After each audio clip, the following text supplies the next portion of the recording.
Welcome to episode 29 of the Spen and Nick Show. This week's episode is the summer fashion episode, and we're actually talking about polo shirts. What's better, green or blue? We'd love to hear your comments or vote for your favourite in the comments below. Let us know, blue or green. Blue, Let's get started with the actual. Let's get started with the actual show. Go on, Spen. What are we I talking thought about that was today? it, man. I thought that was like that was a wrap. Done. It's in the bag. Let's get on with the rest of the day. No? We've got other things we want to talk about. I reckon we could be fashion bloggers. To be fair, Mate, you definitely could. That thing you did with your hair. Tell me, that was amazing. Yeah. Cutting your own hair. If you haven't seen this, people, you need to go and check out Himo's own YouTube video on his own YouTube channel to see him cutting his hair. I know that you've done it again recently. Looking good from the front, but tell people what it's like at the back. oh, it's bad. It's looking bad. This is the second time I've done it. I've got proper chunks coming out the back. Can you see it? You can Did you see see it? those chunks. Oh, that's brilliant. Okay. Look, let's move on. So this week, what are we actually talking about, Spen? So here's the thing. I reckon there are some amazing YouTubers and people that are making some incredible content about two different types of content. One style of content is all about big high-level concepts. It's about kind of the abstract, ethereal ideas and concepts of how to create businesses and how to kind of test ideas and stuff like that. And then the other style is very much about how-to guides. And we think actually there's an opportunity to create something right in the middle which talks about high-level concepts but actually gives you some really good practical advice about how to make sure that you're doing things in the right way. So this episode is all about the 5 ways to make sure that the business that you create actually works and is going to be profitable and it's actually going to be a sustainable business. Not just the concepts, not just the high level stuff, bit of action, a bit of like how-to guide as well, all kind of rolled into one. That's what we're going to focus on right now. So can I jump in straight with number 1? You jump in. I love the way you jump in. You just do that. You're like, I don't care. I'm going to jump in. I'm going to be nice about it, but I'm just going to jump in anyway. I was going to jump in anyway. So number 1 is customer interviews. You want to speak to customers and get an idea of what their real challenges are, so that then you can find a product or service that's really going to marry up with them, right? So one thing that I like to do is, or you can either go out on the street. I think I've got a few pictures that we might be able to overlay here now of or me here, one of over these here sides. somewhere on the screen of talking to By customers. magic. By magic, getting a big board, getting people to like saying, come and speak to me, or saying something interesting that will attract people to talk to you. And I think that's a really good way to find out what people's challenges are. Another thing that I've been doing right now is because I'm thinking about creating a new course about how to, for facilitators and coaches and trainers to be able to turn their face-to-face workshops into online workshops. And so what I've done is I've spoken to nearly 100 trainers at the moment to be able to understand what their challenges are, and that's helped form the beginning of kind of like my notes of what could turn into a book, but at first could just be like, a document that helps put together all of my ideas, and it's structured really around the challenges that I know that those types of customers will be facing. So I think that's a really good start, and I know, Spencer, you had something to add to that as well. Yeah, well, there's a few things. I think the most important thing that anybody can do, I think, at the beginning stages of your idea is to talk to customers, talk to potential users, talk to people that have either got this problem, have had this problem previously. Try and find out all of those little beautiful insights that you're not going to be able to get from anywhere else other than people that are experiencing these problems. It leads me on to this idea of a thing called the switching interview, and this is kind of a jobs to be done kind of idea. And this switching interview is all about trying to find people that have recently bought, purchased, made a switch to a new product. So they've bought something to solve one of their problems, one of their pain points. They've identified a job and they've kind of bought something for it. What you need to do is try to figure out what it was that led them towards that purchase decision. What was it that made them click on that buy it now button? And all of those moments that happen on the run up to that, you need to be able to identify those, because then you need to be creating your solution that answers each of those drip points and each of those decision making points, so that you can make sure you're capitalizing on the opportunity. So those switching interviews are really great, trying to figure out what happened before, what happened afterwards, what was the lead up towards making that purchase decision, what was going through people's minds, really trying to get into the weeds of those insights that are so difficult to get otherwise. Definitely straight into not just the weeds, but definitely, as you say, getting deep into the mind of your potential customers is absolutely key. So point number 2, I want to talk about creating a prototype of your business idea. Now, this is just one example. I think we're going to talk about quite a few other examples, but I know a lot of people, when they relate to or discuss the minimum viable product, they talk about it in relation to creating software or apps. But what I want to talk about is in relation to creating a course, because that's what I'm planning to do, create an online course. That's my big vision, but I'm not quite there yet, because I don't even know if that's what people really need.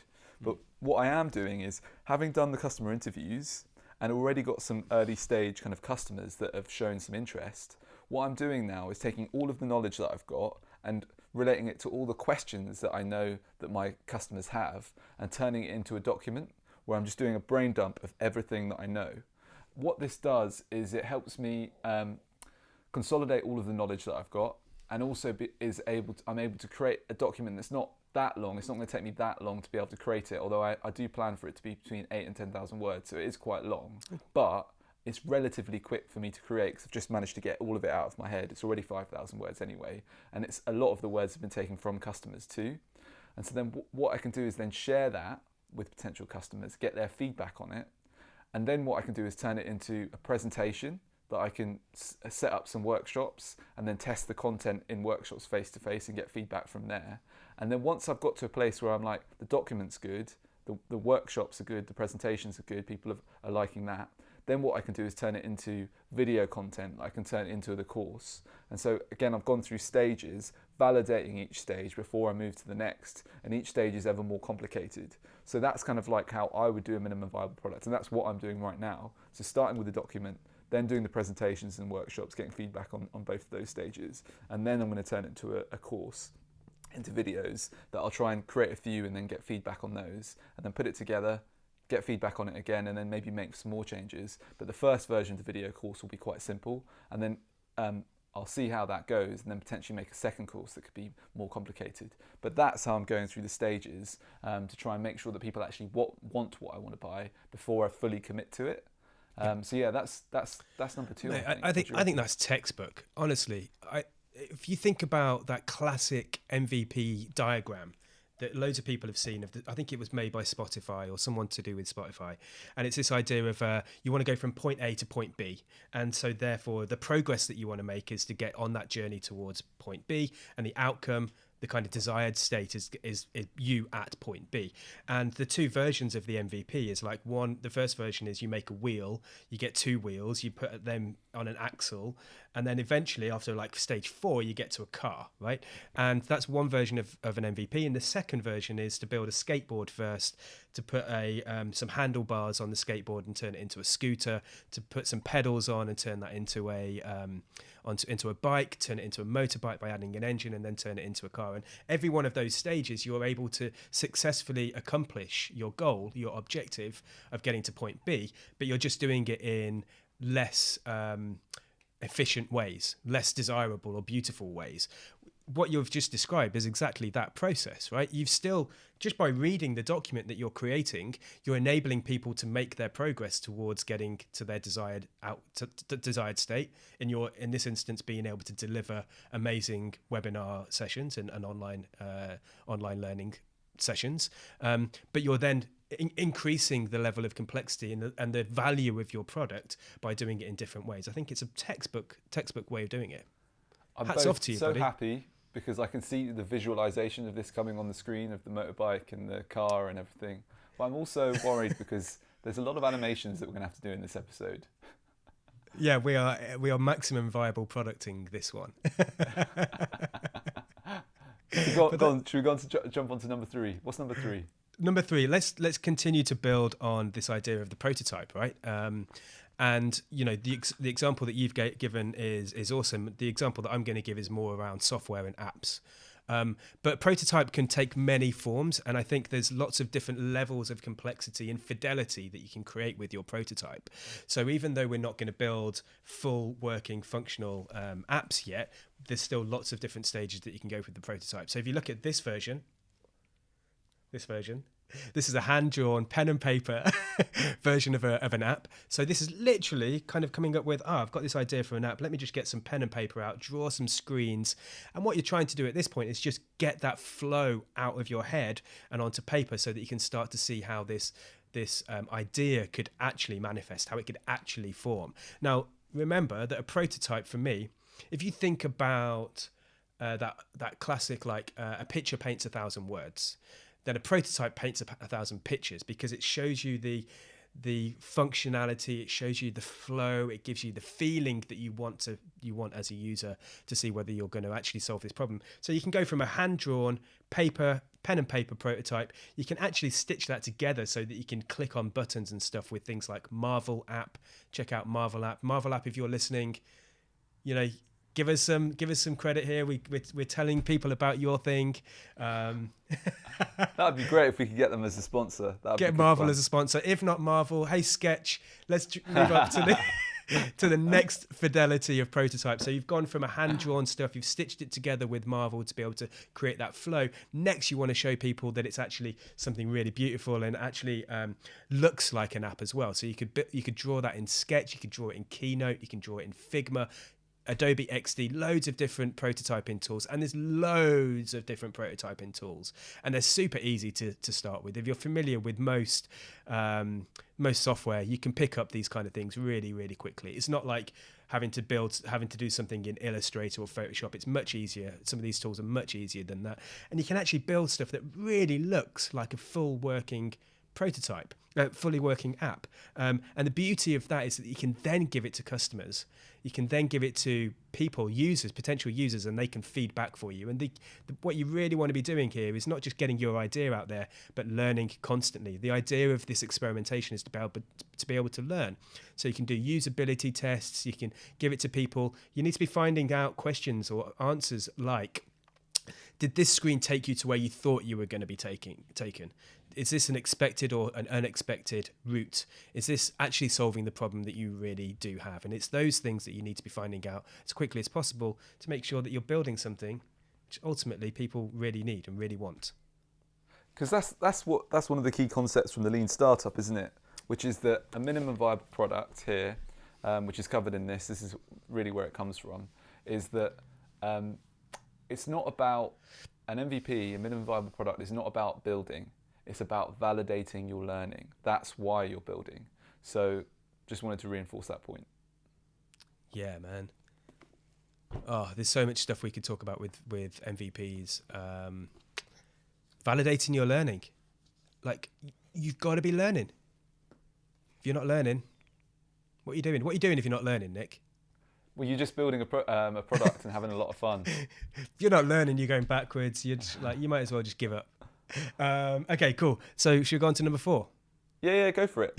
So indeed, number 4 is all about landing pages. So landing pages, so important. It's probably the first thing that people are going to see when they encounter your brand or your business. It's like your brochure online. You need to be making sure your landing page tells the potential users, your potential customers, exactly what it is that you're trying to achieve. And you've got a really good call to action, because a landing page without a call to action, it's like a car with no petrol, or a house with no beds, or a restaurant with no food.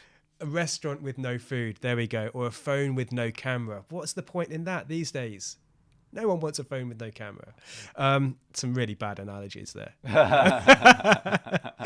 But yeah, your landing page without some kind of a way to convert people and to capture something. It's like a cheeseburger with no cheese. Cheeseburger with no cheese. It's like it doesn't say it doesn't do what it says. Forget about it.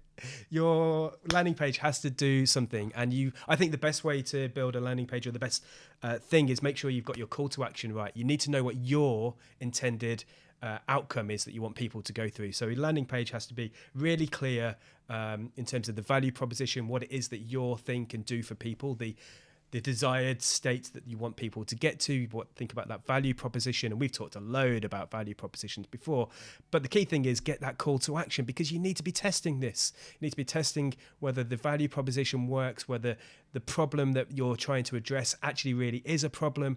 And you can do that with a really great call to action, something like early signups, something like sign up now, give us your email address for more information, early wait list kind of things, or even buy it right now would be an amazing thing as well. Even if you've got to buy it now and then the next page that they hit is actually not quite ready yet, but we'll let you know as soon as possible. That intent to buy is the thing that you need to be focusing on. And that's what a landing page really should be doing for you. Okay, what I did say about at the beginning of this show is that we're not just going to be talking about these high level concepts. And I've talked about building a landing page, right? What we're going to talk about is a little bit about those step-by-step guides. And I'm not going to teach you how to build a website right now. There's a whole load of amazing YouTube content that does exactly that for you. But what I would say is check out some of the no-code platforms that you can build websites in these days. You don't have to learn HTML, CSS, JavaScript, all that coding language stuff. You don't need to learn that these days. You can do it by drag and drop no-code environments. The best ones for me to check out, probably Squarespace. Super simple, beautiful experience. You get it fully responsive, so it changes on different screen sizes really easily. Very easy to do, and it's got some amazing templates. The next level for me is Webflow, and Webflow is just changing the game at the moment with online landing pages and websites.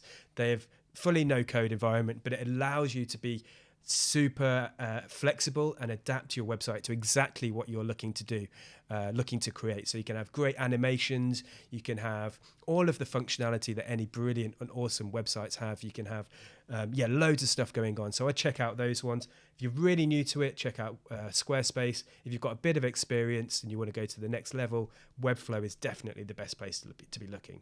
Okay, on to number 5.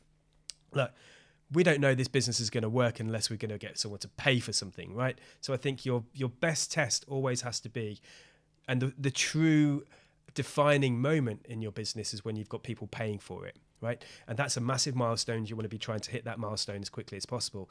So on your web page, and with things like Webspace, with things like Webflow or Squarespace, I just mixed the two there. With Squarespace and with Webflow, you can easily put things like pay windows on. You can put a credit card button in there, so you're getting someone to pay for your thing. So, for example, with your stuff that you're doing, Nick, I'd be really interested to see whether you can get people to pay for your book, your little ebook or thing that you're writing, to see whether they could pay for a webinar, to see whether they would pay for a course. Even if the course isn't created yet, you can still get people to be putting in their contact details, their credit card numbers, even as a test. Super valuable. And also what you can do with that is start doing A/B testing to see what price point is going to be working as well. Try your course at $1,000. Try your course at $100. See what the demand is. Of course, you're going to get big fluctuations, but then you need to figure out, right, what's the optimum price point for me in order to get the level of interest and the level of return that I really want to be looking at. So, wow, we've gone through a lot right there. What were the top 5? So number 1 was customer interviews. Speak with your customers, understand their challenges, really get into their shoes. Number 2, we said, was create an MVP. But particularly if you're creating a course, turn it into a document first, maybe do some workshop presentations, then turn it into a video course, and then maybe make it a more complicated video course. What was number 3, Spencer? Quick one on that MVP. I just because I wanted to say this at the time, I forgot. Your MVP shouldn't be like the first chapter or the first module, right? Because that isn't getting people to their end destination. That's what a lot of people fail with their MVPs, is go, I'm going to build an MVP, but I'm going to do the first tiny little segment, and that doesn't allow people to make progress. You've got to be building the full journey for them as quickly as possible. Okay, number 3. Go on, what were you going to say? No, perfect. So number 3 was all about prototyping. We talked about pen and paper prototyping. Literally get some hand sketches and draw out what that kind of flow would look like. Increase the fidelity using Sketch. You could use Marvel app. You could use Adobe XD, Figma, loads of other tools that do this really well. Even Keynote. You can do it really well in that as well. Smash it out in Keynote, and then get that prototype into customers' hands to start to do some usability testing and user testing with them. Number 4 was build a landing page. Really great value proposition. You want to get that smack out right at the beginning. This is what we do, and this is why we do it, and this is why it's going to solve all of your pain points, all those problems that you have right now. Get it to. You want to get that smack out. What is it? Is that some kind of business jargon that I'm not familiar with? Shit. You want to? I don't know. You want to get? Yeah. Can I do that? I feel like a fool now. No, you got to keep going. Now. You want to get that like boom right in people's face. You need to smack it out. I think you mean you need to smash it out, get it done, and present it to people. Get it done, but make it high impact as well. So it's really clear for people what it is we're talking about, and get a really good call to action so that you're not just telling people, look at this great thing. You're saying, look at this great thing, sign up here to do X, Y, and Z. And that's going to be a really just big aware indicator. This is quite an aggressive episode. It's smashing things. We're like even smashing our own bodies here this week. It's a really impactful episode. Here's the thing. If you don't want to smash stuff, you don't want to, you can't make an omelette, right? You know this one. You can't make an omelette without breaking some eggs. We need to smash things up. Okay, so at that point, let's go to number 5. Let's wrap this up. We need to end this quickly. I think this is the lockdown delirium is kicking in, right? Number 5 was get someone to pay for your thing. Get a credit card on there, get a little Stripe integration. If you're using one of those online platforms like Squarespace or Webflow, these have this stuff built in, integrated already. And you can do this a whole load of different ways as well. If you're more of a B2B proposition, get some proposals out there, ask for some money, get people to sign up with their credit card and with hard cash. That's the way that you can be far more certain that the business idea that you're trying to generate is actually going to work, mate. So just because we've said quite a few there. So number 1, customer interviews. Yeah. Number 2, turn it into an MVP. Number 3, kind of draw it out. Was it? Is that? Draw it out, prototype it. Prototype it as well. It's a continuation of number 2, really. Number 4, create a landing page, and number 5 was try and get people to give you their money, get them to pay for it. Totally. These aren't to be done sequentially. They're just 5 ideas. You probably need to do all of these things. You probably need to be speaking to customers all the time as well, not just at the beginning, constantly talking to customers. But they're 5 things that are going to be really helpful for you when trying to figure out whether your business is going to work. So of those, we talked about this idea of blending theoretical with practical. Of those 5 things, we would love to know, what one are you going to be trying next for your business? Let us know in the comments below. Number 1, 2, 3, 4, or 5. Brilliant. Well, it's been an absolute pleasure. Thank you everyone for watching.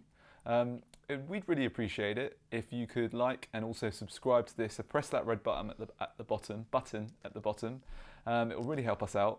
And we look forward to seeing you and your lovely faces next week on the Spen and Nick Show.